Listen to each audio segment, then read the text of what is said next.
Et nous allons parler maintenant des marchés. C'est le Morning Trading avec Aziz Zejli. Bonjour Aziz. Bonjour Lucie, bonjour à tous. Et une fois n'est pas coutume, on commence par les marchés américains, le S&P. Oui, alors Lucie, effectivement, on va commencer par le marché américain parce que ça a été hier les premiers à donner un signal baissier, même si c'est vrai qu'on a assisté à une séance plutôt baissière sur la place parisienne et européenne. On a quand même assisté à une faiblesse de la part des États-Unis qui est principalement due à la reprise de la tendance baissière sur les cours du pétrole. Alors si on peut avoir le graphique à l'écran, vous allez voir que ce qui est intéressant sur le S&P, c'est qu'on a marqué une nouvelle polarité dans cette phase baissière qui a commencé en décembre après une forte stabilisation et longue stabilisation. Mais globalement, on le voit bien, on a eu aux alentours des 1910 points cette polarité qui s'est installée avec un échec sur cette zone-là. On a repris une orientation baissière, ça vient être effectivement appuyé par l'orientation des cours du pétrole, puisque c'est le prochain actif dont on va parler. Alors pour donner des niveaux rapides sur les S&P pour pouvoir se positionner, il faudra scruter les 1910 points à peu près. Éventuellement, pour les scénarios les plus risqués, on peut ouvrir des positions vendeuses dès les cours actuels. Mais souvenez-vous, je vous disais qu'on pouvait prendre un peu de hauteur, qu'on pouvait aller chercher au plus haut les 1950 points, mais que ce rebond-là était plutôt technique et qu'on pouvait reprendre une orientation baissière.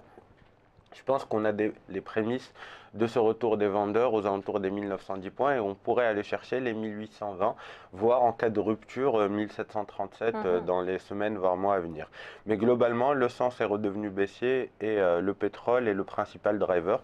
On va le voir puisqu'effectivement le deuxième actif dont je vous parle, comme je vous le disais, c'est le Brent. À l'écran, vous avez les cours du Brent sur les 3 derniers mois. Vous voyez bien le sens qui est baissier, mais le sens est baissier depuis plus d'un an et demi. On a des fortes pressions qui sont en plus d'actualité avec l'arrivée du pétrole iranien. On parle d'1% de la production mondiale à peu près, entre 500 000 et 1 million de barils par jour. Alors vous voyez bien que le rebond qu'on a connu en fin de semaine était symétrique à l'évolution des cours du pétrole.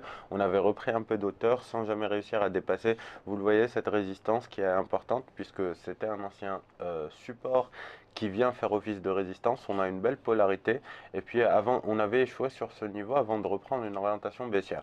Globalement hier, on n'avait pas eu de fort signal baissier sur le pétrole puisqu'on stabilisait aux alentours des 30 dollars, aux alentours des 29,70. Et puis ce matin, on décroche légèrement, on passe en dessous. Dans la nuit, on a vu que la reprise de cette tendance baissière avait pesé également sur la tendance en Asie puisque les bourses asiatiques et chinoises, enfin japonaises et chinoises étaient en recul de plus de 2,5 à 4%. Et donc, le principal moteur reste le pétrole. On reprend une orientation baissière sur le pétrole. On a vu que ça a impacté les États-Unis. Donc, j'en viens à ce qui nous intéresse pour aujourd'hui, le CAC 40. On a vu ce matin sur les cours du futur l'ouverture d'un gap. Alors, vous voyez bien que on évolue dans une période très volatile puisque depuis le 7 janvier, et on n'en est qu'à la 4e semaine de bourse qu'on entame, c'est-à-dire à plus de 15 séances boursières, on a déjà ouvert 5 gaps, celui de ce matin est le 6e, ce qui voudrait dire que on est dans un marché particulièrement volatile, on a de fortes pressions qui s'exercent, ça va très vite dans un sens comme dans l'autre. Sur le CAC 40 futur, si on veut intervenir aujourd'hui, alors le sens est principalement baissier. Là encore, je vous le disais, on n'a pas forcément de timing pour ouvrir des positions sur les cours actuels.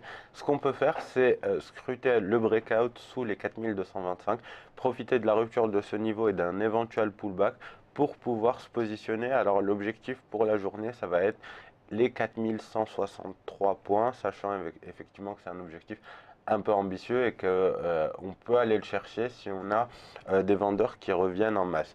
Cela dit, comme je vous le disais, il est un peu tôt pour ouvrir des positions tout de suite. On va attendre la confirmation du signal envoyé par ce gap qui sera la rupture des 4225 points avant de pouvoir adopter un avis tranché et affirmé.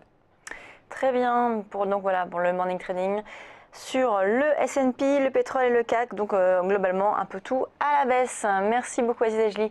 On passe à la suite de Direct Marché.